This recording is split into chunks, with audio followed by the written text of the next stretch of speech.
We are back with a new week, and we are back on Brew with a Blue. It's myself, Matt Jones, and joining me to start this week off is our very own Dave Downie. Dave, thanks very much for joining us. It looks like you're sat in your convertible outside enjoying the sunshine. First of all, I wish I had the convertible, certainly in this weather. Although I'm not joking, right? We've sort of been having a chat before we recorded for about 10 minutes, haven't we? And I'm just looking outside now, and the dirtiest, darkest grey cloud you've ever seen has literally come over our close. So yeah, the sun might be short-lived as it's still shining through the window over here. That's put the roof up. It's actually not. It does look like that illusion, but that's actually the front window there. And there's the roof. There you go. I think that cloud might be knocking around ours as well, actually, because it's just started raining now. Yeah, there you go. It's just that. Yeah. I hope it's not an omen, but then again, things can't get much worse at the moment, can they? Two Blues start having a chat about footy and clouds come over Liverpool. Just started raining by mine as well. There you go. We're not far away from each other. But pissing down. Put the car window up. Yeah, we're here for, like I said, Brew with a Blue. Hope everybody enjoyed the series last week. You want to go back and check them out? Do go and check them. No time limit on them all. Spoke to Les, spoke to Kate, Mike Diasha, Adam Sutton as well. Loads of good stuff on there. We finished off with Si Magna at the end of the week. Dave's here to start a new week. He's got his new kit on. But before we get into talking about that, how are you, first of all, Dave? Obviously, we spoke quite a lot, didn't we, on Friday when we did our hot mic for the Merseyside derby, the 200th Merseyside derby, the Lee Carsley Merseyside derby. And I suppose we should just say thanks to everybody who got involved with that on Friday night. It was a real good laugh. Yeah, it was brilliant. Really enjoyed it. We sort of didn't know what we were getting ourselves into.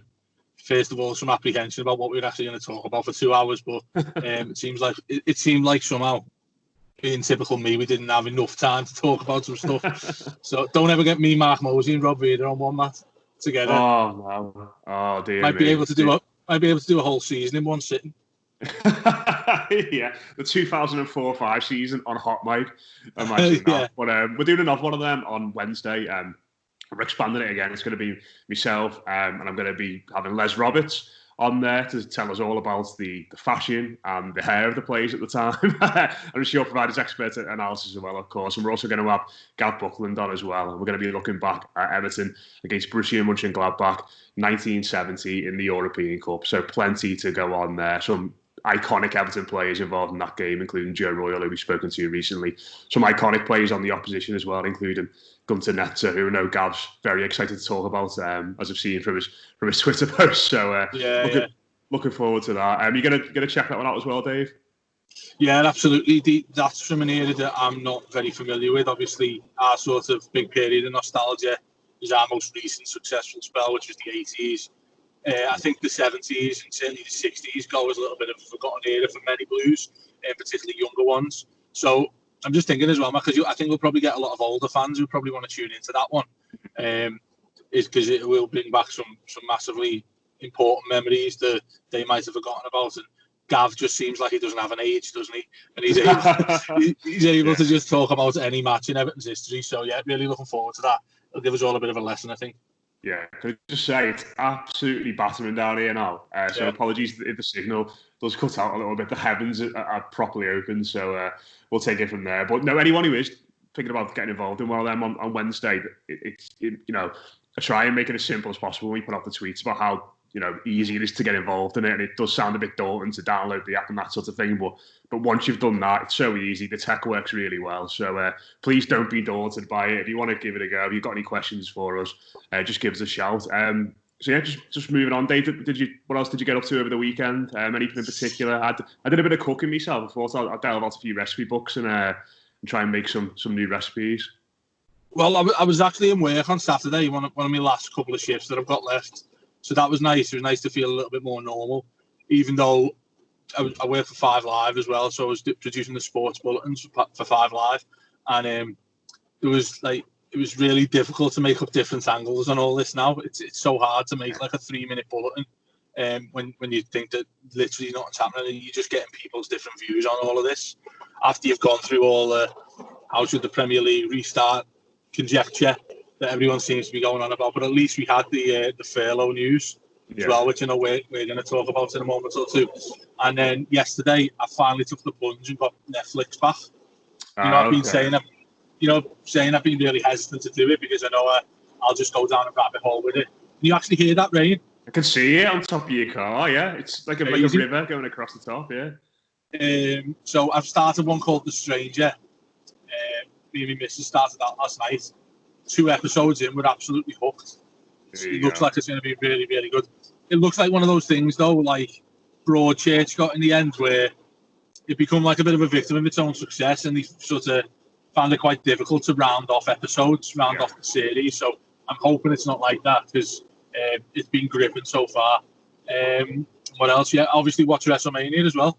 Yeah, watched a bit of that last night, yeah. I've only watched half of it yet, though, so I don't want to go too much into it. Yeah. I don't want people to give us too many spoilers, but always, I think me and you often talk about WrestleMania, that we would watch it every year pretty much. I don't really watch any of the other WWE events, maybe the Royal Rumble or something every now and then, but WrestleMania is all that. But obviously for anyone who's not seen it, it's all a bit mad, isn't it? Because there's no crowd there. They're still putting it on anyway. And like we talked about it before we started recording there, like you said, they've sort of tried to turn every little match into a feature-length film. Like the production values on it have gone through the roof. Yeah, there's sort of like there's music on it as well, the suspense. There's all sorts of different like angles of the camera that they're using and stuff, like it is a film, and they do all that stuff really well. And everyone was a bit skeptical of it going ahead. Obviously, a lot of people are critical that there's a risk involved, obviously, with coronavirus and people actually physically having to touch each other in the wrestling game. You perhaps may think it was one of the first things to probably go, but to be fair, on an entertainment level, they've been really innovative with it. There's some stuff that you'll have never seen before from a conventional wrestling match. They come up with some really good ideas, so it's well worth a watch if you're into all that. And yeah, like you say, the wrestling sort of still has a place in your heart, doesn't it? Because when I was a kid, I was all over it. In school, everyone loved it. You'd watch Monday Night Raw or Monday Night Nitro when WCW was still going. And yeah, it still has a special place. Like, I'm not too familiar with some of the wrestlers anymore, but it's just pure entertainment value. Do you know what I mean? They've obviously made a big push with the women's involvement that isn't just on like a sexual level. They actually have like divas anymore. Yeah, it's properly like women athletes, female athletes, and they're absolutely great with it as well. The choreography is superb. So yeah, it's nice to do it like once or twice a year. Do you know what I mean? Just to revel in a little bit of nostalgia. And some of the old ones are still knocking about. The Undertaker was still there. He's still fighting at the age of like 60 or something like that. The American badass. He made his comeback on his motorbike. It was brilliant. Proper throwback to the mid-90s, to the late 90s, early 2000s. Tell you what, Dave, he'll be coming out on a mobility scooter soon, won't he? Surely, the age he's at now. He must still doing it. He must be nearly 60, must he? Yeah, I think he's 57 now. Wow. And yeah, some of the storylines they keep. I mean, he has to be the most sort of complex and just a dream to sort of write stuff for, because there's so many avenues you can go down with it. And the badass one was one people I think remember quite fondly as well, rather than just a morbid type of Undertaker stuff. So yeah, it was good fun. It was good to see him, like, because he talks properly. Then, do you know what I mean? He's not just in the and all that. He's actually talking like normal. So yeah, he's talking some smack and all that. So it's good. I think that's where wrestling, that's where the writers and the creators have it quite easy, because they can always get a hit from just going back to what they've done before. So like if like John Cena went back to one of his old characters, people love it. Like if Edge went, because he's back in it now, isn't he, Edge? Like if he went back to like what he used to be doing with like the Brood and stuff like that, he'd probably be, people would buzz off it. Like the Undertaker, he goes back to like a former gimmick and people love it. So yeah, I'm going to watch the rest of that later. I think Brock Lesnar and Drew McIntyre was the main event, so I'm gonna watch that later on, see how it goes. But we'll move on to have a chat about footy. I'm going to talk about something, Dave, that, to be honest, a week ago I've never heard of. And that's We've got to start with my shirt, Matt. We've got to start with my shirt. We're going to finish on that. On a high. Okay. I like to structure these, sort of, non-serious bits at either end. You're running on. Serious stuff in the middle, just because we're isolated doesn't mean you can throw all kind of professionalism and agenda out the window. I want to talk about, like I said, something, a term that I've not heard, to be honest, until last week, and that's furlough. And obviously it's made headlines here in Merseyside and probably around the world in regards to what Liverpool have done over the weekend. just for anyone who doesn't know what it is yet, because like I said, I wasn't really sure. It's got the BBC's own article up there describes so furloughing is designed to support firms that have been badly hit by coronavirus and to prevent mass unemployment. It will temporarily help to pay the wages of people who can't do their jobs to help companies retain them. Being furloughed means employees are kept on the payroll even though they aren't working. Businesses can claim 80% of their employees' wage from the government, up to a maximum of £2,500 per person per month before tax. The company can top up this pay if it chooses. It must write to affected employees to let them know they've been furloughed. And that, effectively, Dave, is what Liverpool have done with their staff. So they are taking the 80% available from the government, and they are topping up the 20% to make sure the staff still get paid 100% of their wages. And obviously it's a decision that's caused a controversy. Obviously it's a decision that's been, like I said, over the news here a lot this weekend. And I think in fairness, and I don't want to get too political on this and all that sort of stuff, I think myself, and I imagine yourself as well, think this has been a really bad move from the Liverpool Football Club. Absolutely. There's a few, I think, controversial lines that come from all of this. I suppose if you take what football's doing in regards to the NHS part of it, which is still up in the air, we move that to one side for a second and just talk about the furlough and stuff to begin with. I think that it's pretty disgraceful for any Premier League football club doing this right now, because first of all, in Liverpool's case, that I think 43 million pounds worth of net profit in the last financial year.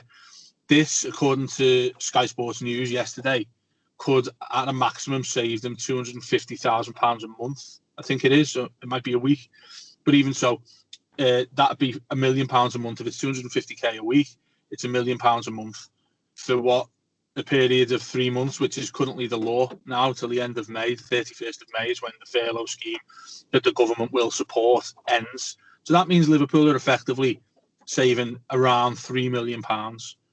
Now, I presume Liverpool would spend £3 million quite comfortably on somebody who's going to be playing their under-18s team, or they'd spend £3 million on doing up a particular lounge, or doing up putting in some new seats, or even a signing-on fee for a new contract or something like that. £3 million, obviously, in the grand scheme of things, is loads for us, but in that sense, it is just an add-on for a player signing on fee or a new contract loyalty bonus or something like that, isn't it? It's pennies, it is buttons, and it's embarrassing that they're taking advantage. I think that's fair to say, taking advantage of what the government are doing to support. And this is really important. I think Martin Lewis has been brilliant on this. If you watch any of his stuff, to help businesses, that it becomes a necessity for them to keep employees on their books. Nobody can make the case to say that Liverpool have to do this or are in need of doing this. Yes, a lot of Premier League clubs will lose a considerable amount of money throughout this because they cease to exist. In effect, they're absolutely dormant right now. They can't do much other than the community schemes that a lot of them have got, like Everton in the community, like the charities that Liverpool support as well. They're invaluable at this point in time, and they can be. They're well run. You hear clubs spending a lot of money on these things, but I don't understand how ethically you can make that decision, given the fact that you're that well in profit. You're owned by billionaires, hedge fund investors. You're owned by people, some of the richest people on this planet, plough money into Liverpool and take dividends from Liverpool because they're a profitable football club. How then you can? Sorry, Dave. Do you think that's what it is then? Do you think this has emerged by virtue of that potential disconnect? Because I know, obviously we're not a Liverpool, podcast or website or fan channel or that sort of stuff. We're an Everton one, but it seems as though looking at FSG and what they do in regards to the stuff with the Red Sox as well, that there is a bit of as much as they've invested in Liverpool, they've made loads of good decisions that have made them a force in European English football now. It seems as though whatever they do in the sporting sense, and you mentioned that term hedge fund there does always seem to have been a bit of a disconnect. We had stuff with Liverpool in recent years regarding, everybody knows how, callous they were in regards to evicting families from the homes, in regards to building that new stand. There was the walkout. And ticketing. Yeah, I could say there's the walkout a few years ago where I think it was on the 77th minute against Sunderland. A lot of the supporters walked out because they wanted to charge £77. So this isn't the first time, I suppose, that this sort of thing has happened with them. And to me, it just comes across as like you said there, it is a hedge fund. It is run by billionaires, and maybe there is a bit of a disconnect there between what they want and what they think, and the mantras and the beliefs of what people who are associated with the football club, who go to the game, who from this part of the world. Because in fairness, and I imagine in weeks to come there'll be jibes, there'll be barbs about this towards Reds. It's been widely condemned, hasn't it, from all the prominent Liverpool supporters you see on social media, or the Liverpool supporters follow. I think Dominic Kings wrote a scathing piece in the Mail today. Seeing Tony Evans, going in 2-footed on it over the weekend. Jamie Carragher was the same. So this has been 100% condemned almost by Liverpool's fan base and prominent media. Yeah, absolutely, and not least, what's Jurgen Klopp thinking behind the scenes? Who's seen as this? And again, Blues will hate me for saying this, but I actually don't mind Jurgen Klopp. I think he stands for a lot of things, a lot of similarities that a working class fan base would like to see. He's a socialist. He's very much somebody who likes equality and fairness in society. He speaks a lot about that sort of thing when he's interviewed about such. Jordan Henderson, you have to feel for him as well, because here's the man who was taking the lead on essentially getting players to put in portions of their wages to set up a fund that's going to benefit the NHS. He was doing that off his own back. No pressure from the PFA or government or anybody like that. Then the club that he plays for goes and does this, which is very much against what this scheme's for. The purpose of the scheme, we need to remember here, Matt, is although it is open to any business, what it's for is for ones that are struggling and ones that fear that they won't be able to pay their staff. And the fact that it's topped up to 100% is actually rubs salt into the wound, as far as I'm concerned, because it's almost like, it's a token gesture. It's like, oh, do you know what? We're willing to do this. We're that good. We're willing to do this. Total ignorance of the fact that the government are going to pay 80% of this for the time being. And I don't buy the fact that people are saying, well, you have to look further down the line and how much it could hit Liverpool's finances in months to come. Well, every football club's choosing to do that. There's ones there, like City have said they're not going to do it. Man United have come out and said they're not going to do it. Well, Thankfully, Everton just quickly on that, Dave. I think it's important. We're not don't want to just stick the foot in on Liverpool here, because, like you said, I don't think any Premier League football club should be doing it. So the other clubs that have already announced they're going to furlough some non-playing staff are Newcastle, Tottenham, Bournemouth, and Norwich as well. So the Reds aren't the only ones, but certainly, obviously, they're the most high-profile one. And given the beliefs of the football club and the working class left wing background of Liverpool as a city, it's probably the one which it's obviously jumped off the page a lot more and resonated with a lot more people. Yeah, and I think in regards to ourselves talking about them more than anybody else is because they're on our doorstep. They're the club that are the most half of the city are Liverpool fans. We can sit and debate how many people that is or whatever, but the fact is, this is relevant to us as local people of Liverpool and what it represents, what Liverpool represents as a city. Liverpool Football Club are a reflection of that, like ourselves are. And when you look at the approach from the two of them, and thankfully we don't have to feel that. I want to emphasise that this is a complete. You're right about that disconnect that you're talking about, Matt, and I think it's a complete outrage that we've seen from 99% of their fan base and former players as well. So you look at Jamie Carragher criticising it. That's a big thing. He's done that. His reputation within Liverpool Football Club, he's put that to one side because it would be very easy for him to stay silent on this, as I presume a lot of players who are closely connected and maybe even still work for the club are doing, because their hands are tied. For instance, you'd never see Klopp coming out and criticising them, but I bet you he's outraged, sat in his home right now. I bet you Jordan Henderson is absolutely fuming with this because it's straight from the top, so there would have been no consultation with players, staff and other stakeholders. That's come straight from the top of Liverpool and its investors as well. And you're absolutely right. It doesn't just stick to Liverpool, and there'll be other clubs that come out and do it.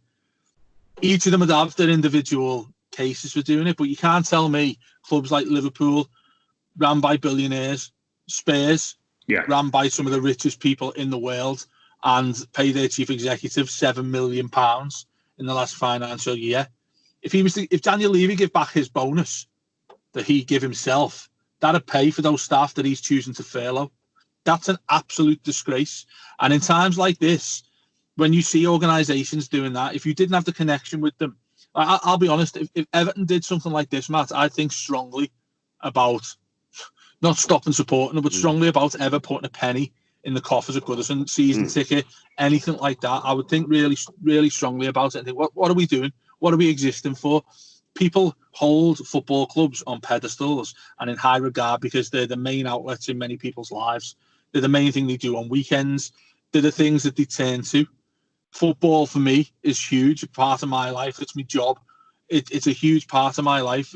And to see, if you're somebody whose club's done what they've done, with the exception maybe of a few who will struggle or are struggling right now because they're smaller clubs, you have to sit there and think, why am I bothering with all of this shit? Why am I bothering is supporting this group of people here? Because it's difficult enough as it is. It's a working class game that's essentially been taken away from us in recent years for so many reasons, corporate reasons, all sorts of capitalist greed. Football clubs have become what they are now, which are businesses, and they're taking advantage of that by a government scheme that's intended to help people and small business, maybe like ourselves, the Blue Room. Yeah. Do you know what I mean? Essentially, we have to make some cuts and stuff like that. That scheme's set aside for people like us, who it is a necessity for us to handle. Liverpool can't make a case for saying, we either do this or we lay people off. It's an absolute disgrace. Yeah. And I don't know. Like, it's a PR disaster. But then, FSG, as great as they've been, which some people can't really see past because they'll still say, I don't care what they do as long as the football team succeeds. Which, fine. I think you're a pretty short-sighted person if you do that. And pretty heartless, really, if you feel as if that is the be-all and end-all in all this. It's not even a football thing, this. It's about people sticking together. It's about people helping each other as far as they can and taking away much. So let's, for instance, say Liverpool take that grant from the government, which covers £3 million over that 3-month period from the start of March to the end of May. Does that then, because there's no bottomless pit of that grant available, I don't know, maybe 10 or 15 small businesses who need it to keep going, who need it to support their workers, who would otherwise be unemployed and not able to earn a penny. Surely then that knock-on effect would mean, well, a club the size of Liverpool taking £3 million out the pot, that means someone else goes short. Yeah. How you can weigh that up and measure it against any set of models is quite pathetic. And I've been really impressed with the likes of Brian Reid, Dom King, like you said, Matt, who've come out so vociferously about it. Brian Reid's tweet was exceptional yesterday, talking about Shankly. Shankly wouldn't have stood for any of this. Bill Shankly would have walked out of Liverpool if this happened back in his day. And I think for me as well, while we're sat here, and it's the Evertonian nature and nature of our football club to not do what they do anyway. But I think by virtue of the proximity to Liverpool, and the values of the club, etc., there's absolutely no way Everton will go down this route now. I'm pretty sure about that. There's no way. But I think what you said there about there being a potential knock-on effect to this is really important, because there might be clubs, down south, or there might be clubs in the northeast, or there might be clubs in the Midlands who are thinking about this and are on the fence about this. They might go, well, if Liverpool are doing this with their staff, why can't we? Because they're sort of, they are ultimately the European champions and the Premier League champions elect, and there'll be clubs thinking, if they're making huge amounts of money, if they're held up as this pillar of morality and that sort of thing, then why can't we do the same sort of thing? Why can't we save a bit of money in that sense as well? And I think that's where the danger, because at being at the top of the game, which they are, they ultimately are going to be the trendsetters for a lot of people and the examples to follow. And while we're sat here and we're not happy about it and we're fuming about it because of, like I said, the proximity to Liverpool and the political leanings of the city and our own football club, there's going to be others out there who are thinking, not entirely sure about that. And that's where you get the knock-on effect. That's where that, like you said there, it could potentially mean there's not a bottomless pit. And I suppose the other thing is, you've said there about it being 3 months. Who knows how long is this going to go on for? All the reports indicate we're still a long way from the peak of this year. It could be a while before we see football, before people who are deemed to be relevant by football clubs are back in work and doing their jobs again. So it is so difficult. It's so difficult. I imagine there'll be some sort of retraction from them. You'd think at some point, and maybe a U-turn on this. I think FSG have got things wrong in the past and have made they've made amends and they've done U-turns and they've sort of rectified the mistakes. So maybe they'll do the same on this one, but who knows? Moving on then, Dave, to finish off, like I said, finish on the sun's come out again, just as we're about to talk about your favourite kit. You've got the purple limited edition one on. And we were trying to remember before we start recording this if Everton wore that. I'm sure they wore it once. I think it might have been a block. I don't think they did. But it was essentially in honour of Reece Jones, and it was to generate sales for the Reece Jones Foundation back in 2009. Obviously, Reece sadly and tragically passed away in 2007. And it's actually the first time I've wore this. It's a collector's item, really. They only produce so many of them. And I've got a nice box where it's framed and you get a little certificate explaining what it's about and stuff like that. So it's sort of quite poignant in the times we're living in right now to remember the things that are and are still important that people might well have forgotten and the good that can come of stuff like that. I think it's probably quite relevant in regards to what we've just spoken about as well in terms of money going to charitable foundations here. I think it's a lovely kit. It's purple. It's Lecoq Sportif as well. I mean, I'm not very fond of Umbro. I actually think Lecoq Sportif did a better job than Umbro did when we had that, apart from the bib shirt, which I think is horrendous. I think it's got the Reece Jones little purple ribbon at the bottom as well, and I just felt as if it's sort of it's a nice thing to look at and see what people have done, the hard work that they've done in helping that particular cause. When it's a time right now where we need to be helping a lot of other charitable funds and foundations as best we can to get us through all of this nonsense that's happening with coronavirus.